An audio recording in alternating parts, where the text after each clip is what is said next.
Welcome to EB5 Investment Voice, where attorney insights intersects with immigration investments. If you are a foreign investor, domestic fund manager, or enterprising entrepreneur and want to get the most out of the EB5 program, you have come to the right place. I'm Mark Deal, and I'll be your co-host on this journey. I'm joined by your host, Mona Shaw, and other attorneys at Mona Shaw & Associates, as well as immigration leaders from around the world. So let's get into EB5 Investment Voice. Hey, Mona. Hi, Mark. How are you? I am doing great. You know, it's been a minute, as we say here in the South, since we've done an episode. I know a couple of months ago, we had such a really in-depth episode where we covered, over a dozen projects, and we've got a lot of great feedback on that. And that was a really hard episode to work on and produce. So we took a couple months break here, but now we're back, and I'm hoping we can discuss what's going on with the program. Right, Mark. Well, not a lot has been happening with very much in the country, as you know, because of COVID. But there's always something or another happening with EB5. EB5 doesn't stand static at all. It's probably the most dynamic program that we have out there. And I thought, who would be the best person to talk about what's going on with EB5 program, with Congress, etc., but our own dear Executive Director of IIUSA, Aaron Grau. So we invited him on the show today. Aaron, are you there? I am. Thank you for having me. Thanks for coming back. Aaron, what's been going on? I know that people have been silent because it's all been focused on COVID, but you guys haven't. You've been busy. Yes, the association has been busy. The industry has been busy, whether they're taking steps to adjust to what COVID has presented it, or they're actually actively working with new investors or trying to understand how the regulations have been impacting them. There's a lot going on, and most of what we have been focused on, at least from my day to day, has been either advocacy, discussing the nuts and bolts of what this program will look and feel like after a reauthorization, or education. And we've had a lot of webinars that have been focused on specific market segments, and we're planning on doing a lot more of that work before the end of the year. Aaron, prior to COVID, or right at the beginning of COVID, there was a lot of talk about the possibility of the program having perhaps a special program for COVID with a reduced fee and maybe more visas. I know that was just up in the air. It all came from a Politico article, but do you have any information on that? Well, only to say that there is an increasing recognition among policymakers on both sides of the aisle, as well as the administration, that the EB5 program provides a benefit to the economy. And I mean, as I mentioned the last time we met, you know, what drew me to this program originally was not its immigration aspects, but its economic development aspects. And I'm very grateful to say that a lot of policymakers and staffers have begun to see that light as well, despite what concerns they may have, good, bad, or otherwise, around, quote, immigration. So there's a lot of conversations afoot. Yeah, I noticed that you've been meeting with different organizations and communities. I believe that the CEO of the U.S. Hispanic Chamber of Commerce, Ramiro Cavazos, yes, he made a very good point. He said that immediately after the 2008 financial crisis, quote, EB5 investors helped spark the economy, generating over $20 billion in non-U.S. taxpayer investments, creating more than 730,000 American jobs.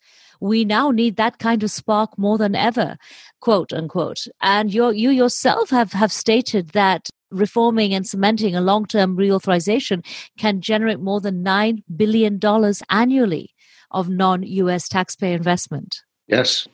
The Hispanic Chamber of Commerce, the Latino Coalition, and several other industry groups, as well as other chambers of commerce, are signing on to a support letter that we're submitting to Congress, you know, emphasizing the need for reauthorization. And part of my argument, you're right, Mona, has been the economic impact that this program can have. If you recall that, you know, the minimum investment amount back in November, because of the new regulations, was increased from $500,000 to $900,000.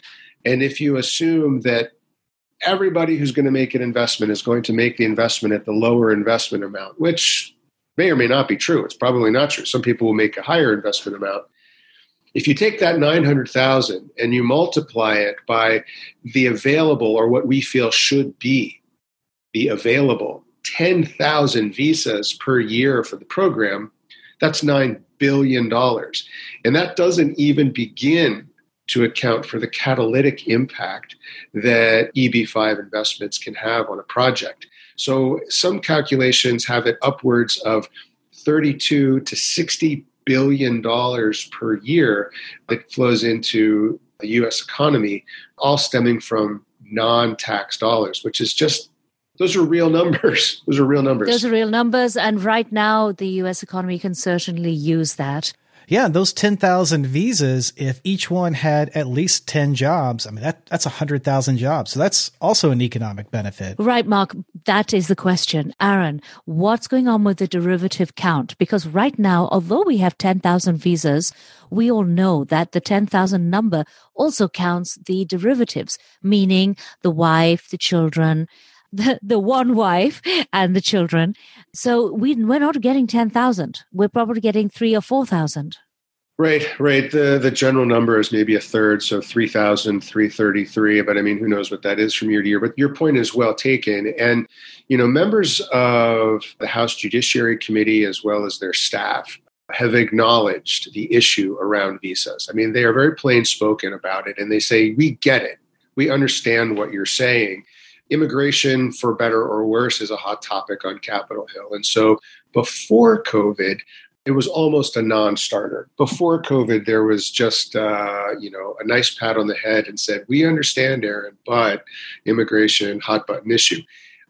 I don't want to say the tables have completely turned, but I do want to acknowledge that others are acknowledging the crisis that we are in from an economic perspective and what an appropriate derivative count would mean to helping that crisis.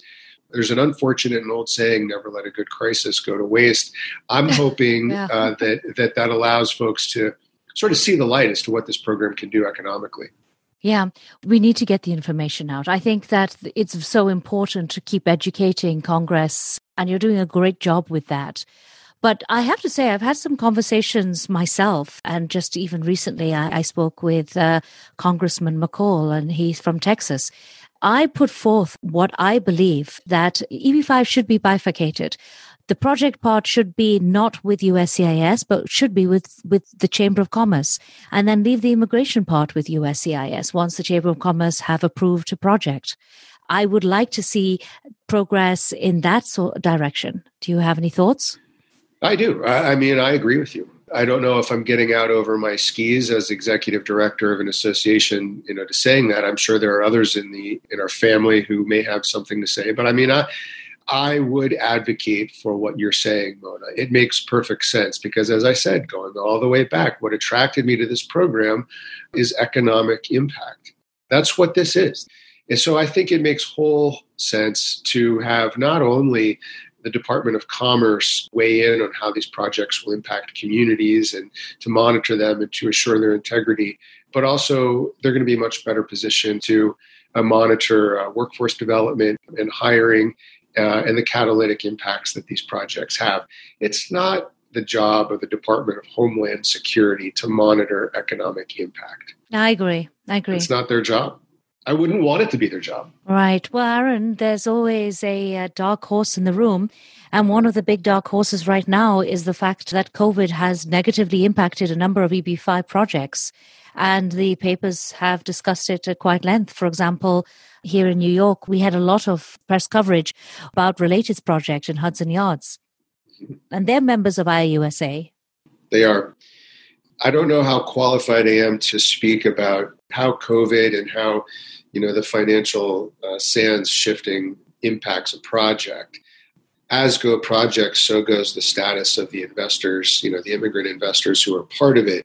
And so there's obviously an incredibly tight link between their progress and the status of the investors. I've learned that navigating those waters from an investment perspective and a development perspective is something that's brand new to me. I've learned the term workout. I thought workouts were, you go for a run and you lift some weights, but that's not the case. And it's an unfortunate set of circumstances, but it is. I'm an optimist. I'm an optimist too, but I like to paint the picture as it is. And investors should understand that they are making an at-risk investment. True. And I think that members of Congress should understand they're not buying a visa.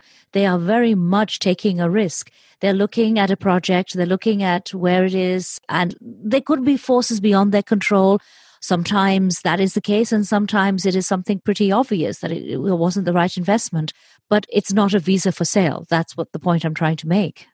Well, you're absolutely right. And I've written an op-ed not too long ago that makes that point. This is not a visa for sale. And I think it's incumbent upon the industry and it's incumbent upon IIUSA to help the industry educate investors so that they're very aware. I mean, they should go in with their eyes wide open. This is an investment and people should take their due diligence seriously. It's a novel investment because it's obviously tied to an additional benefit of a potential green card. But, investment and the term at risk are genuine and people should be aware. Yeah. Some of the work that you do in IIUSA is excellent. You do keep everybody in key, not just with Congress, but with what's going on with visas. You had Charlie Oppenheim again. You're probably the only organization which has Charlie there so often. And Charlie, in case anybody didn't know, is the head of the Department of State and really the man who knows when you're going to get your visas. Yeah, well, I cannot take credit for Charlie's participation with IIUSA. There's a relationship that goes back further than my tenure, and our staff, Lee and Ashley Casey, both have a very good working relationship with Charlie, and it's to their credit that he's willing to come and work with us. And it was good to have him on. He had some very interesting information.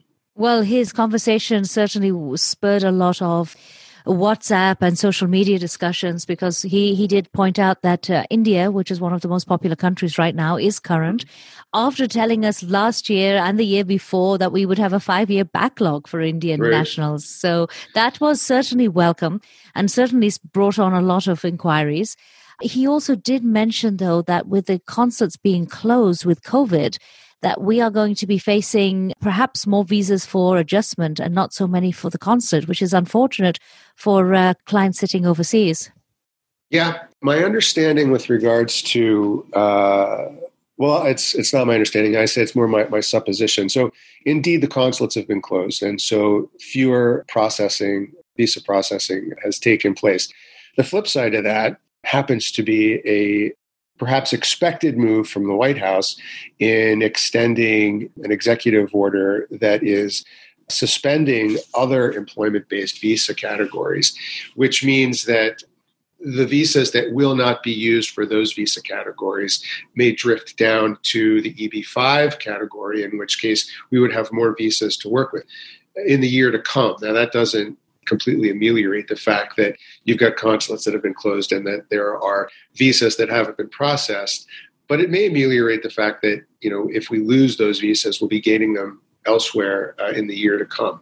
Yeah, that brought a lot of attention, that proclamation. And so very interesting that EB5 was singled out as not to be included. Right. That was good to see. It was. Did you guys have anything to do with that, you and your legislative boys? It was 100% me. That was all me. I take 100% credit. It's so nice being on your show. Thank you so much. Go on a high note. No, I mean, we have not had those conversations with the White House. And maybe that's an even better, indication than bragging about having done it. Because I think what it means is that the White House also understands the value of EB5. I think they also understand the economic impact it can mean to the country. And rather than inappropriately suspending a job creation program, they left it out of those proclamations. Yeah, well, that certainly was encouraging. And my conversations, as I said, with various members of Congress has certainly also been encouraging those who understand EB5. I know we still have a long hurdle when it comes to the looking at the security and the integrity. We still hear negative comments relating to frauds, etc. But on the whole, I believe the IIUSA are really pushing towards putting in integrity measures voluntarily. Well, here's some more evidence for you insofar as congressional attitude. Recently, there was a letter sent to the president. It was signed by two members. One was Jim Jordan, who is now the ranking member of the House Judiciary Committee and also, therefore, sits on the House Subcommittee on Immigration and Citizenship. And the other one was a gentleman named Guy Reschenthaler. He happens to be my congressman in southwestern PA.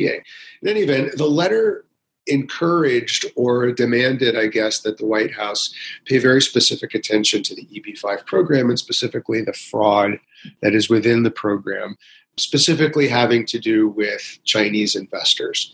There is an ongoing drumbeat on Capitol Hill, for better or worse, depending on your perspective, that there is a Chinese issue here. And, every time President Trump uses the word Chinese virus or Wuhan virus, that sentiment is exacerbated.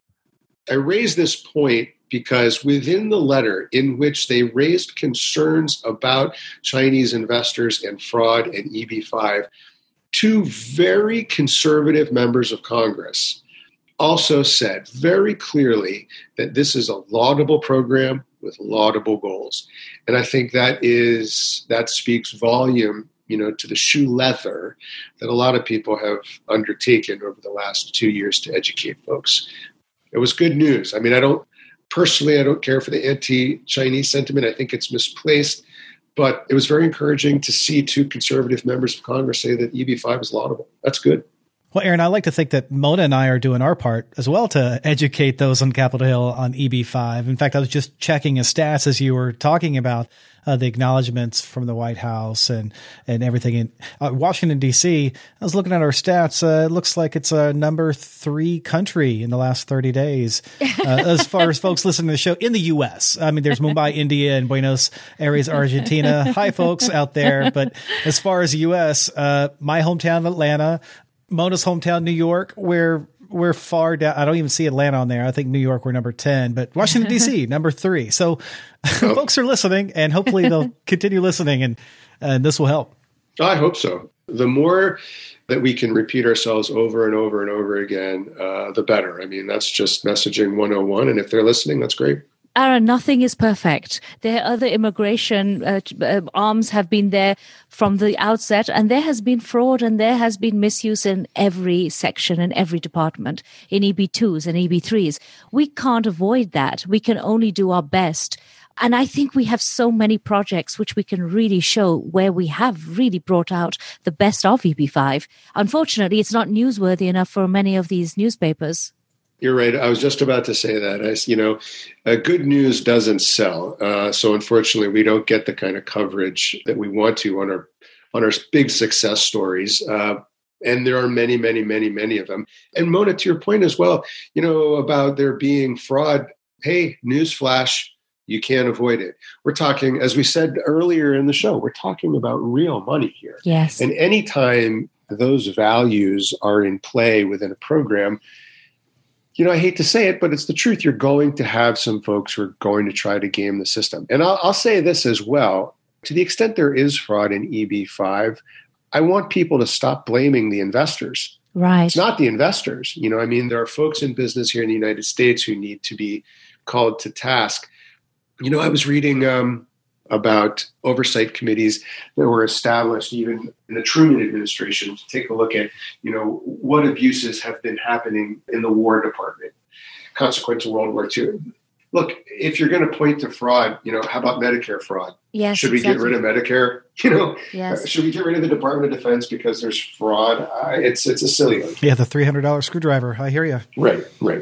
Aaron, EB5 has been traditionally, well, or rather, as I always say, it's been hijacked by the real estate moguls over the last few years. But what we have seen, especially recently with the increase into 900, is a move and a shift away from real estate per se into more businesses. And that's another reason why I would like to see it moved from USCIS actually to the Department of Commerce, because I don't feel that USCIS really understands businesses. Well, I think you're right. And again, I'll reiterate, nor would I expect them to. That's just not what their bailiwick is. And I think you're right, too, that the predominance of projects are focused on real estate development. As a quick tangent, I can tell you that even that category is looking for things that are quote unquote non-traditional. We did a webinar not that long ago with a company that does exploration of non-traditional resources and assets to include in capital stacks. Everybody on the call was a real estate developer wondering where are they going to get revenue for their projects as sources dry up. But more to your point with regards to troubled businesses, the regulations for the EB5 program make a very specific point of saying that investment into a troubled business is an allowable investment. But the problem is the definition for troubled businesses, really, you have to go back to the last 2 years of finances. And it doesn't help if somebody has really struggled right now in COVID. Oh, the last 4 months, yeah. Right. Yeah. So we really need to perhaps change the definition. I think you're right. And IIUSA has begun exploring that, developing white papers and suggestions on how to change the definition to allow for COVID-related businesses who are struggling to receive EB5 money. It's just a no-brainer. No, well, actually, just for our listeners, in case people don't understand what I'm talking about here, in a normal project, if you come in and you put your investment into a project, you have to create 10 new permanent positions. If a business is a troubled business and you can save 10 jobs, that's also counted.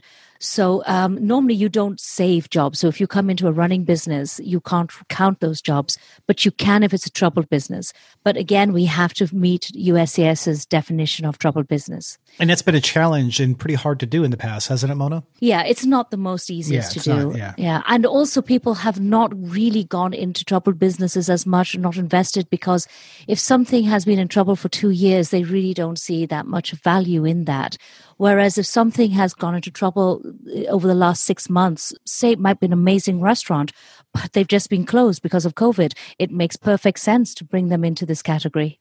Yeah, certainly. I agree. And I think what it takes is what I would consider to be some minor edits, minor tweaks to the regulations to allow for COVID-related, quote, troubled businesses to qualify under the definition and open those businesses up to possible EB5 investment. It is something that has begun to resonate with the administration as well as with folks on Capitol Hill. And it's something that seems to me to be an additional reason for members of Congress to quickly gravitate towards a reauthorization and expansion. This is a real resource. Yeah, Aaron, another interesting area that you're going to see, well, as I've mentioned before, one of the popular countries right now is India. And India has a lot to do with the pharmaceutical industry. And with hopefully an imminent vaccine, which has to be produced and it has to be manufactured, I can see that as being an area which would come in also. Yeah, well, and a lot of people have articulated their concerns. I'm going to tread carefully here. Have articulated their concerns about supply chains around PPEs and other medical devices and medical equipment, and the extent to which those supply chains are jeopardized because of their distance from the United States, overseas manufacturing, and wouldn't it be a great idea to allow EB5 investments to bolster those production lines in the U.S.? And I think that makes sense too. Yep. And one more area which we have talked about quite a lot on this program is technology, because I would really like to see US money or US facilities moving into technology more and really developing that. And that's one area that EB5 can come into. Yeah, that would be phenomenal. Yeah, on the last episode, one of the projects we talked to was PropTech, where they did virtual home tours, virtual real estate tours. Yeah, it was feasibility. I think it was feasibility studies that they were doing. And instead of somebody going into a person's house, they were doing it virtually with a camera. That's right. And they started that before COVID. COVID came, they had an even greater demand for their virtual services. Yeah, I think like that, we are going to see projects pop up. We are going to see technology pop up. And I'd like to keep EB5 in 2021 and not keep it in 2012 or something. Maybe I'm wrong here, but my assumption about immigrants to the United States who are pursuing an EB5 visa, I think many of them, at the very least, have an entrepreneurial spirit to them. And I think maybe that's part of what attracts them to the United States to begin with. And what better way for them to follow through on their entrepreneurial spirit than to begin to take a look at programs or projects in the United States that are not necessarily tied to real estate. Businesses, troubled businesses, new businesses. There are business incubators across the country. Most of them are affiliated with universities and research and development projects that would benefit immeasurably from EB5 investment. And I think some of those entrepreneurs who are willing to take that risk could see immeasurable return on their investment. I learned through my study of opportunity zones that the return on investment on a piece of property is steady as she goes. The return on investment into a business is the exact opposite. However, the possibilities of profit and large returns are huge. You're not going to see that on a piece of property, but you could very well see that in a business. And I think that spirit needs to be captured by how we talk about EB5. Aaron, that reminds me of another area which I have read about recently. Very interesting. Again, it's a troubled business, the hospitality industry, some of the small hotels, perhaps around New York and areas like that, which have really been out for the last few months. They are not able to catch up with all the debts and the problems that they have with being out of business for so long. And they are able to shift their model to something like affordable housing. And whether or not, I'm giving that as an example, but it's something so completely different. And whether or not that would be accepted within EB5, again, we could use models like that or examples like that of how we could really benefit the economy. Yeah, I agree. I think it simply needs to... It requires some flexibility, mental flexibility, and a willingness to take a look under the hood at projects that are non-traditional EB5 projects. That is to say, non-real estate related projects. And I'm not knocking real estate development by all means. No. I mean, it is a very effective way to stimulate the economy. A lot of jobs there, but the post-COVID world is going to be a different place. And I think that money is money. Investment is investment. A willingness to take a risk is a willingness to take a risk. There are a number of opportunities that are out there that would benefit our economy. I agree. And with the figures now at 901.8 million, it takes a different type of person to be able to have this entrepreneurial spirit and move forward and take this risk. Yep, I agree. And my guess is that there are a lot of those individuals among the EB5 immigrant communities. So, Aaron, if anybody thought that IIUSA was stuck in the past, if they should listen to this podcast, they'll certainly know that, no, that's not the case at all. You're absolutely right. This organization is forward-leaning. We are conducting outreach to non-traditional communities that have a that may not have even known they had a vested interest in EB5. And we're looking forward to bringing their expertise and their political capital to bear on a program that is well worth it. Folks like economic development organizations, chambers of commerce, city councils, mayor's offices, all of them have a vested interest in helping their community from a workforce perspective and economic development perspective. And EB5 can make that happen. Yeah, and I do appreciate the fact that you really give it a democratic voice. You have a leadership program, you have a public policy program, and you allow your members in all of the different areas and arenas to bring their voices out, and always looking for new ideas. It's the exciting part of my job. I learned a long time ago in association management that you really have a family that you're working with. And the fun part is that there's always arguments. There's always siblings. spats. I was about to say that this big sibling rivalry. Oh boy. But through that, shall we call it, through that egalitarian process comes a lot of good ideas and ultimately a stronger organization. So yeah, everybody has a say. I say to everybody all the time, here's my cell phone number. It's 412-480-1809. Call me. Call me. Let's talk. Well, Aaron Grau, Executive Director of IIUSA, thank you for coming back on EB5 Investment Voice. Anytime. It's a lot of fun talking with you guys. It's a great topic. Thank you. Thank you for being with us today on EB5 Investment Voice.